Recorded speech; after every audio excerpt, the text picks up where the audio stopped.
He didn't just laugh. He made sure everyone else did too. The room wasn't quiet when it happened. It was filled with people, voices, movement, the kind of environment where attention shifts quickly. But in that moment, it didn't, because what he did didn't pass unnoticed. It became the focus. I had spent weeks working on that gift. Not because it was expensive, not because it was expected, but because it meant something. It was detailed, personal, and built with intention. Every part of it had a reason behind it, and when I handed it to him, I didn't expect applause. I didn't expect recognition, just basic respect. But instead he looked at it, paused, and smiled in a way that didn't feel right. Then came the comment, casual, light, designed to sound like a joke, but jokes, when timed correctly, reveal more than they hide, and this one revealed everything. At first only a few people laughed, the kind of hesitant laughter that checks the room before committing. But then he added something else, another comment, sharper this time, more direct. And that's when the tone changed. The laughter grew louder, more confident. Because now it wasn't just a joke, it was permission. Permission for others to react the same way, and once that permission is given, people rarely hesitate. They follow, not because they fully agree, but because it's easier than standing apart. And just like that, something that was meant to be personal became public. I didn't react, not immediately, not visibly, because reactions, especially in moments like that, don't change what's happening, they amplify it. And I wasn't interested in giving that moment more energy than it already had. So I stood there, still holding the edge of something I had created with time and focus, while watching it lose value in a matter of seconds, not because it lacked worth, but because someone decided to define it differently, and people accepted that definition without question. He didn't stop there.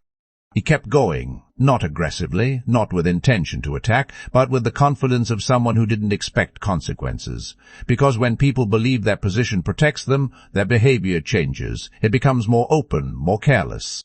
And in that carelessness they reveal something important, not just how they see others, but how they expect to be treated in return. I placed the gift down calmly, not as a reaction, but as a decision, because at that point the moment had already happened. There was nothing left to defend.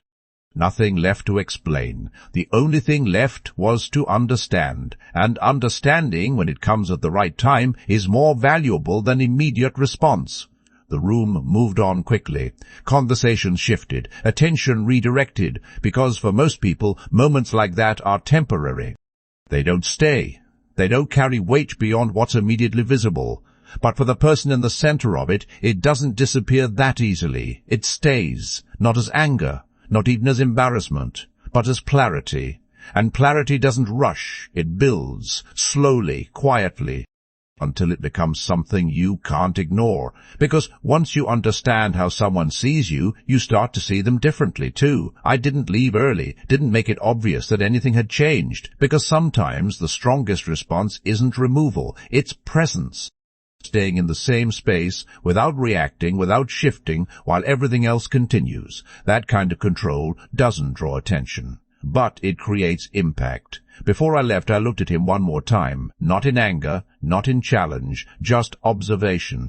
Because moments like that don't end when people think they do. They extend into decisions, into consequences, into outcomes that aren't visible yet. And as I walked out, one thought stayed clear. He thought it was a joke. But he didn't realize that moment had already cost him something. The next morning didn't feel different on the surface. Everything moved the way it normally did. Emails, calls, meetings, routine decisions. But internally something had already shifted. Not emotionally, not dramatically, just structurally. Because once clarity forms, it doesn't need to announce itself. It simply starts influencing everything that comes after. And in this case, what it influenced first wasn't behavior. It was perspective, the way I saw him, the way I interpreted his actions, the way I evaluated everything connected to him. Because that moment, the night before, hadn't introduced something new. It had confirmed something that had always been there, just unnoticed. He wasn't just someone I knew casually. Our connection had context, history, professional overlap that extended beyond surface-level interaction. We weren't close, but we were connected in ways that mattered, and that's what made the situation more significant. Because disrespect from a stranger carries weight for a moment. But disrespect from someone within your professional environment carries consequences. Not immediate, not obvious, but real. What he didn't realize was this: the room he laughed in wasn't just social, it was layered. Every person there wasn't just a guest. They were part of a network, a system of relationships, decisions, and influence that extended far beyond that one event. And in environments like that, perception isn't temporary. It becomes reference, and perception, once formed, doesn't stay isolated. It connects. It spreads, not loudly, not dramatically, but through small observations, quiet conversations, and subtle shifts in how people evaluate each other. I didn't talk about what happened, not the next day, not the day after, because discussing it would have framed it as an emotional reaction. And this wasn't emotional, it was analytical. I wasn't focused on what he said, I was focused on what it revealed, because behavior, especially unfiltered behavior, is data, and data, when interpreted correctly, leads to decisions. Later that week, his name came up in a completely different context. A project, large scale, high value, the kind of opportunity that doesn't appear often, and when it does, it doesn't just impact one person, it affects teams, partnerships, long-term positioning. And he was being considered for a key role. The number attached to that project wasn't small, it wasn't even moderate, it was significant. Multi-layered contracts, long-term commitments, and financial exposure that extended well beyond initial estimates. And when everything was calculated, one number stood out clearly: 2.4 million, not as a payment, not as a simple figure, but as total influence, the kind of number that defines trajectory, the kind that shifts position, the kind that changes everything. And suddenly, the moment from that night didn't feel isolated anymore. It connected directly, not because of what he said, but because of what it represented: judgment, awareness, the way he handled situations where he believed there were no consequences. Because in controlled environments, people behave carefully, professionally, strategically, but in unguarded moments they reveal their default. And default behavior matters more than controlled behavior, because controlled behavior is temporary. Default behavior is consistent. The conversation about the project wasn't emotional, it wasn't influenced by personal feelings, it was structured, objective, focused on risk, reliability, and long-term alignment, the kind of evaluation that doesn't rely on assumptions, it relies on patterns. And when patterns are clear, decisions become simple. I didn't mention the event directly. I didn't need to, because what mattered wasn't the moment. It was what the moment revealed, and once that was understood, everything else aligned naturally. The question wasn't, what did he say? The question was, what does that behavior indicate when stakes are higher? And in high-stakes environments, indication is everything, because risk isn't always visible in performance. Sometimes it's visible in attitude. And attitude, when left unchecked, scales with opportunity. By the end of that discussion, the direction was clear, not because of one opinion, not because of one moment, but because everything aligned in the same way, and just like that, without confrontation, without argument. Without even mentioning what happened, the outcome had already started to shift. Decisions at that level are rarely loud. They don't come with announcements or visible shifts. They happen quietly, behind closed discussions, shaped by observations most people never even realize are being made. And this was one of those decisions, structured, layered, built on multiple inputs that, when combined, pointed in one direction, not dramatically, not emotionally, just clearly, because when enough small details align, they don't need force to become final.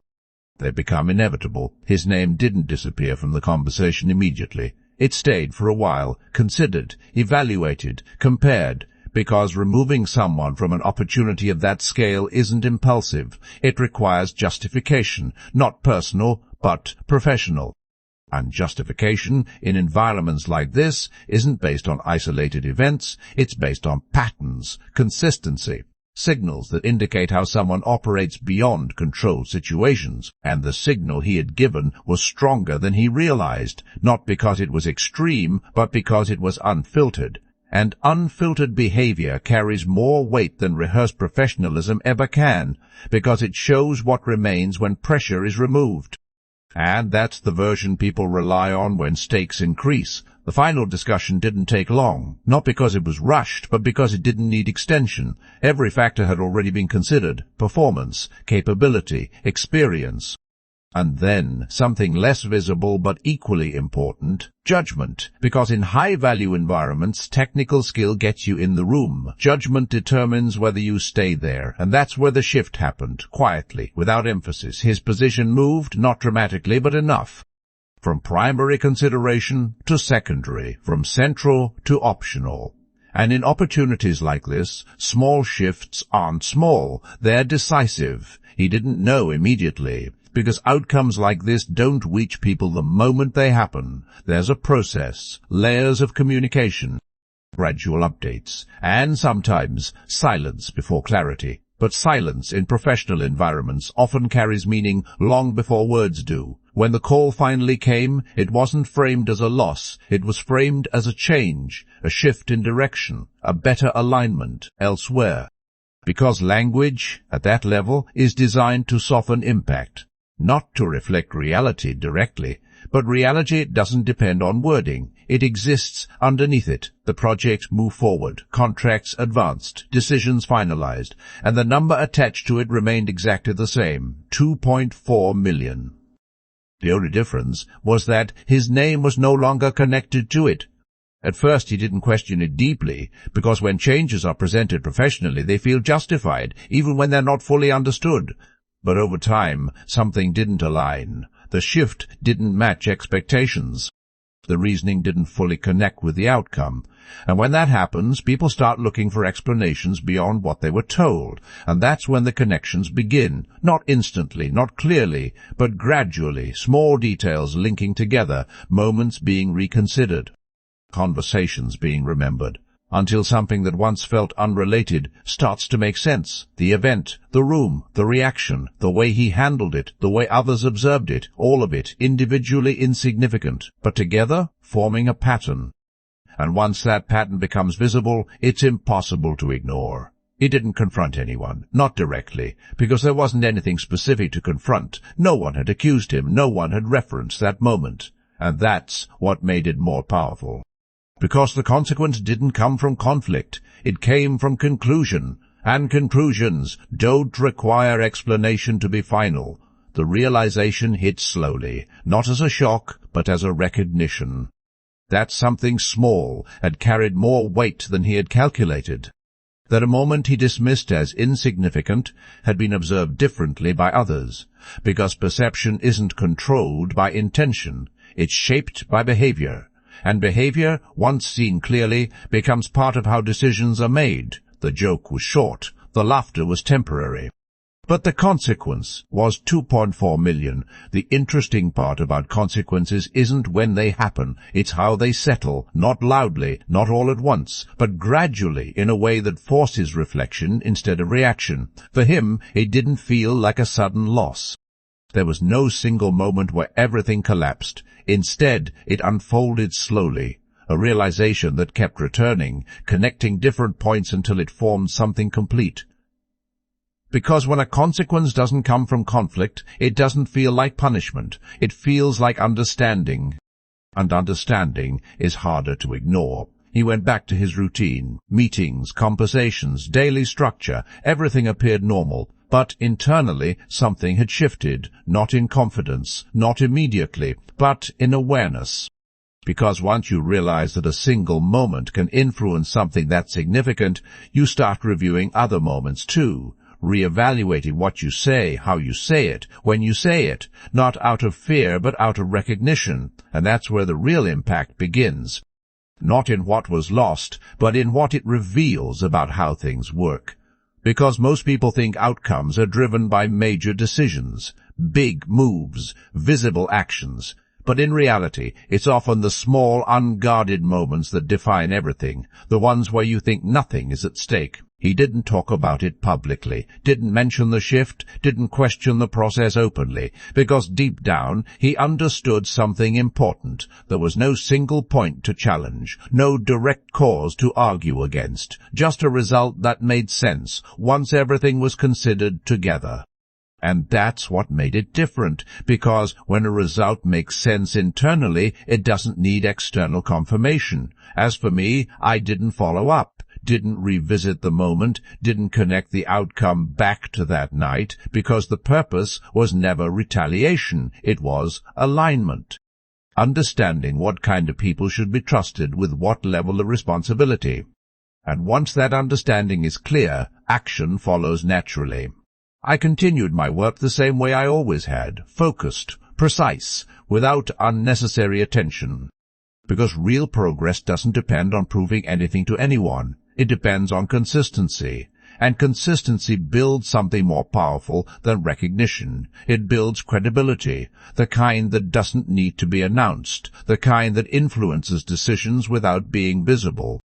That night the gift, the reaction, the laughter, it never came up again. Not in conversation, not in reference, because it didn't need to. Its impact had already extended beyond the moment itself, and that's the part most people don't see, that some moments don't end when they're over. They continue, quietly shaping outcomes that appear completely unrelated on the surface. Weeks later, I saw him again, not in the same setting, not in the same context, just briefly, a passing moment, and nothing was said about what had happened, no acknowledgement, no tension. Just a normal interaction. But normal doesn't always mean unchanged, because even when words don't reflect it, awareness does. He didn't joke the same way anymore, not in that environment, not in that tone, and that shift wasn't forced. It was learned. Because once you understand the weight of something, you don't carry it the same way again, and that's the difference between experience and lesson. Experience happens, lesson stays. The gift itself was never replaced, never reintroduced.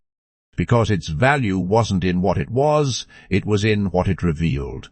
And what it revealed wasn't about skill, or effort, or creativity. It was about perception, respect, and the way people treat things when they believe no consequence exists.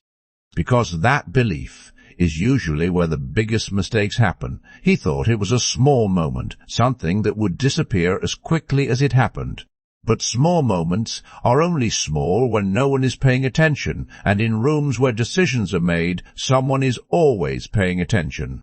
The 2.4 million wasn't taken from him. It wasn't removed as punishment. It was simply never given. And that difference matters, because it shows something deeper. Opportunities aren't lost. They're redirected toward people whose behavior aligns with what those opportunities require. And alignment is built long before the opportunity appears. That's why the moment mattered.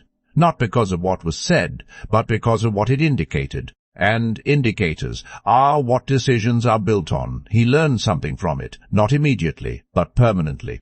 Because some lessons don't come with explanation. They come with outcome, and outcomes are the only lessons people truly remember. As for me, I didn't gain anything extra from it. No recognition, no acknowledgement, just confirmation. That how you carry yourself, even in moments that seem small, matters more than people realize, because you never know which moment is being observed as a decision point, and you never know which action is being evaluated for something bigger. He thought it was just a joke, but in the wrong room, even a joke becomes data, and data leads to decisions, and decisions create outcomes, and sometimes those outcomes are worth millions. He didn't lose 2.4 million. He revealed why he wouldn't get it. People don't lose opportunities because of big mistakes. They lose them because of small moments, where they thought nothing was at stake.